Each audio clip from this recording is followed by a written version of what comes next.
ખબર છે મારું નામ શું છે? વાલીઓ તમને ખબર છે? કહું તાય મારું નામ જીવી છે. ખબર પડી? હવે તમને કારણ કહું મારું નામ જીવી ચમ પડ્યું. ખબર છે કોઈને? ખબર હોય તો કહેજો હો. જો હું ઘરમાં બેઠી હતી એકવાર અને મારો ડોહો બહાર આવ્યો. મનકા જીવી મેં કીધું હો. મનકા જીવી મેં કીધું હો. મનકા જીવી મૂકું હોભળું છું હોભળું બોલકા બોલ. તે કા જીવી મને તો ભૂખ લાગી છે. મેં તો બાજરાનો રોટલો અને મરચું ખાવા આવ્યું. મારો રોયો ખાઈ ગયો. અને પછી કે હું તો જઉં બજાર. મારો ડોહો તો બજાર ગયો અને હું લાગી ઘરના કોમે. હું લાગી ઘરના કોમે.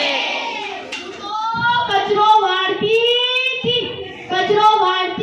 હતી મારો રોયો પાછો આવ્યો. મનકા જીવી મેં કીધું હો. મનકા જીવી મેં કીધું હો. મનકા જીવી હું તારો ગોગળો થાકતો નહીં આખો દાડ જીવી બોલકા બોલનું મોઢા મગ ભર્યાથી. તે કે જીવી મન તો ફેરથી ભૂખ લાગી.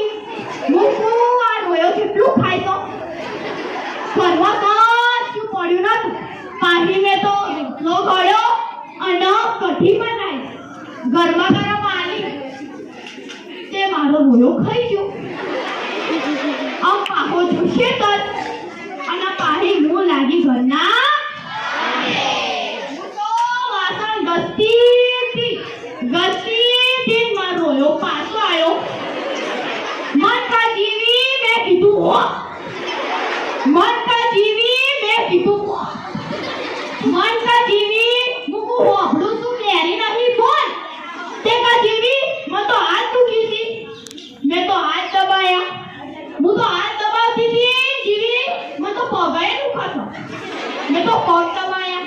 હું તો પગ દબાવતી હતી મને તો માથું દુખાતો. મેં તો માથું દબાયું.